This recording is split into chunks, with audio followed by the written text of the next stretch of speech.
Okay, so good afternoon mga kuya, no. Actually, day 2 namin ni Ma'am Belch. Belch. Yes po. Parang ang hirap ibigkas ng pangalan lang, kaya ako yung mablock lang Ma'am kahapon eh. Okay, so ulitin ko po, no, day 2 po namin ni Ma'am sa kanyang driving lesson ng automatic na sasakyan. So yesterday, ayos naman, marami kaming nakarating kaming Alaminos, Balete. So binus muna natin yung confident ni Ma'am. So today, ang atin namang ituturo kay Ma'am yung mga tamang pagliko, no, sa mga kantuhan. So ready na ikaw po? Yes po. Okay, refresh tayo Ma'am, no. So signal kaliwa, signal kanan. Okay, okay na, patay ang signal light. Yan. So kaya po tayo nag-refresh dyan. Paalala ko ulit sa iyo Ma'am na ang ginagawa ng isang driver kapag lumiliko, syempre una doon plano saan liliko, pangalawa signal your intention, and then reference, no? Yung unahin natin ang kaliwa, try mo yung reference na ang balikat mo ay tumatapat sa gilid ng kalsada bago ka pumipihit ng manibela. And then take note yung pagkukontrol sa galaw ng sasakyan. Okay, so kapag lumiliko ka, brake control lang siya, brake muna ikaw nun. Pero kung halimbawa binitawan mo si brake at hindi siya gumagalaw, pwede mong dampian ng kaunti ang iyong gas. So aralin mo rin yung pag dumampi ka ng gas dahil hindi mo pa nga na itatama ang manibela mo. Pag dampi mo ng gas at gumalaw siya, balik agad ang paa kay brake para naka-prepare agad, ano? Okay, sige, go po tayo.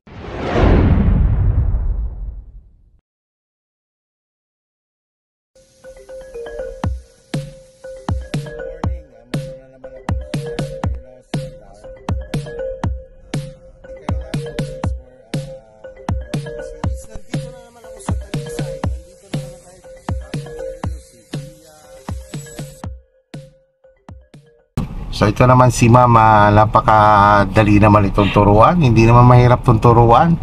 Hindi natin kailangan pagalitan ng ating estudyante. Patawanin lang natin ng patawanin para yung kaba ay hindi nang ibabaw. Kahapon, wala akong naramdamang kaba dito. Tawa lang, ito lang tawa. Isipin mo, para lang, alam mo ba, kasama ko siya kahapon na parang matagal na siya nagdadrive kasi kwento lang kami ng kwento. Yan, signal po sa kaliwa. Iwas ng konti sa kaliwa. Yan. Tapos yan, brake control lang. Subukan muna natin yung sarili mo, no, ang itatapat dyan sa gilid ng kalsada. Yan. Move ulit, ikot ang manubela. Tuloy-tuloy, tingin lang sa unahan. Diyan pa lang, bumabalik na si manubela. Balik pa lang isa. Yan. Try mo naman ulit doon. Ganun pa rin. Ang reference mo pa rin, shoulder mo pa rin. Ang nag-iiba lang dyan ang pagpihit ng manibela. May mga pagkakataon na naisasagad, may pagkakataon na mga isa't kalahati lang ang pihit. Yan, tingnan mo, subukan mo sa isang ikot lang muna. Tingnan mo ibabaw ng wiper mo. Yan, tingnan mo, pumupunta naman siya doon sa lane na gusto mo. Yan. Ay, hindi ako nakapag-signal. Normal lang na nakakalimot minsan, but i-practice talaga natin siya. Before pa lang lumiko, yun agad ang iisipin natin, ang mag-signal your intention.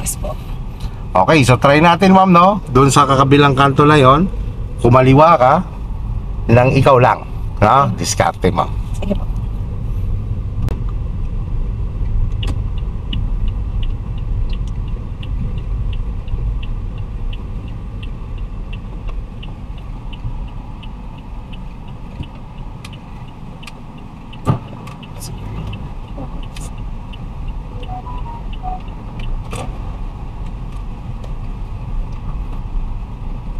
Kaliwa ka po ulit dyan.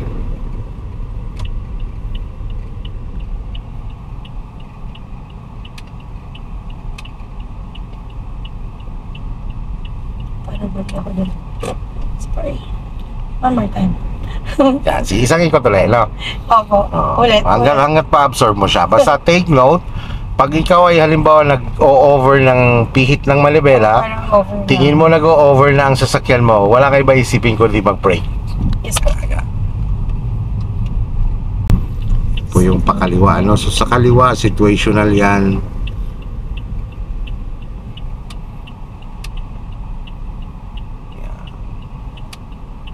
Bali ako, nahuli na naman ako.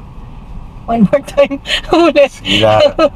Ulit. Ulit-ulit lang. Hanggang ma-feel mo na, Kuya Ron, okay na ako dito. Kaya ko na to. So, sa pakanan naman tayo, no? Yes po. Oo. Basta ikutin mo lang siya ng ikutin. Yan. Tama na, tingnan mo, tama na manubela. Antayin mo na lang siyang humarap. Huwag mo muna siya balik hanggat di humaharap. Okay. Yun. Pero, okay. Yan. Yes. But, sige, isa pa. Oo. Basta ikaw magsabi sa akin, Kuya Ron, okay na ako doon. Gets ko na siya. Nagigets kayo kung ano yung mga mali ko. Normal lang yan na may pagkakamali pa. Siyempre, kaya nga, inaaral pa lang siya. So ngayon naman, tapos na tayo sa kaliwa, sa pakanan naman tayo. So ganito ang pagliko ng pakanan. Sige lang, diretso lang ikaw, tuwid lang ang manibela.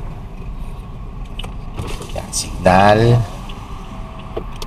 Okay, habang lumalapit ka, siyempre, binivisualize mo na yung lilikuan mo. Huwag ka munang pipihit ng manibela. Sige, diretso lang.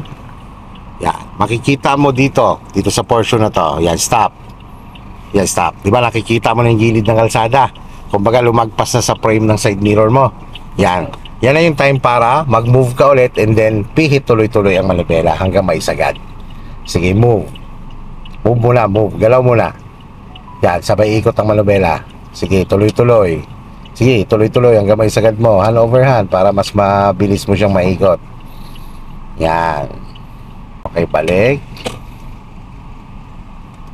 Yan. Subukan mo ulit dito, pakanan.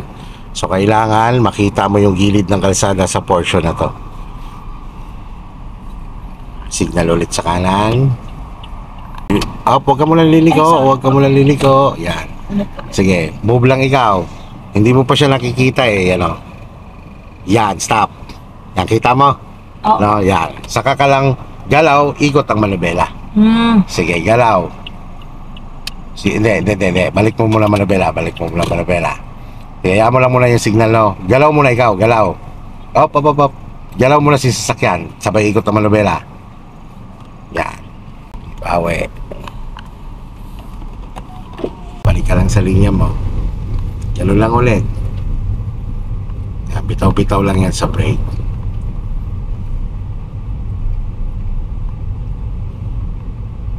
Okay, sulyapan mo, sulyap na, visualize doon. So, yan. Yan, ganyan. Okay, galaw, sabay tuloy-tuloy ang pihit ng manibela. Sige, galaw. Tuloy-tuloy, sige, tuloy-tuloy hanggang may sagad mo siya. Yan, pag nakatagilid pa lang na ganyan, up. Yan. So, di ba, gumanon ka.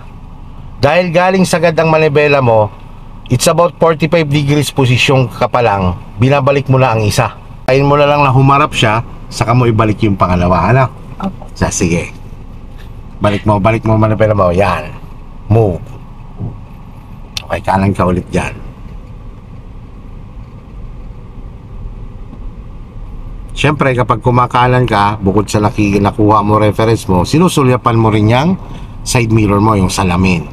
Kasi dino-double check mo, baka tatama yung gilid mo. Yan, sige, ikot ang manibela. Move, ikot ang manibela, tuloy-tuloy. Yan.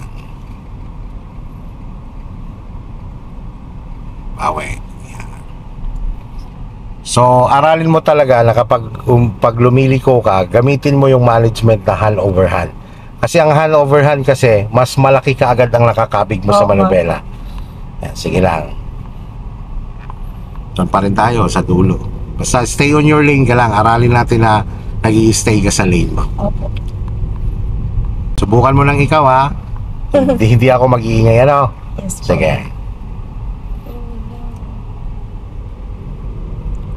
Kasi bibitawan din kita ulit sa ganyan. Tulad ng ginawa natin kanina. Signal.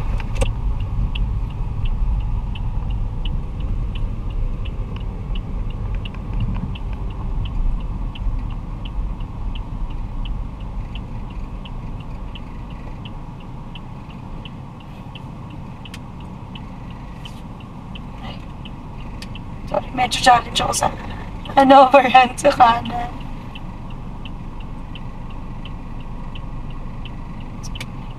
Isa lang muna.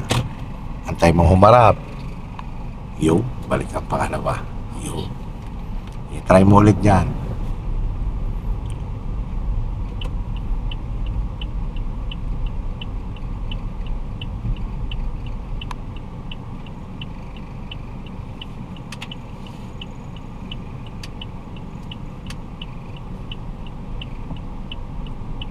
Ganyan pa lang, binabalik lang ang isa. O, antayin humarap. Yan. Para hindi ka naghahabol. Opo.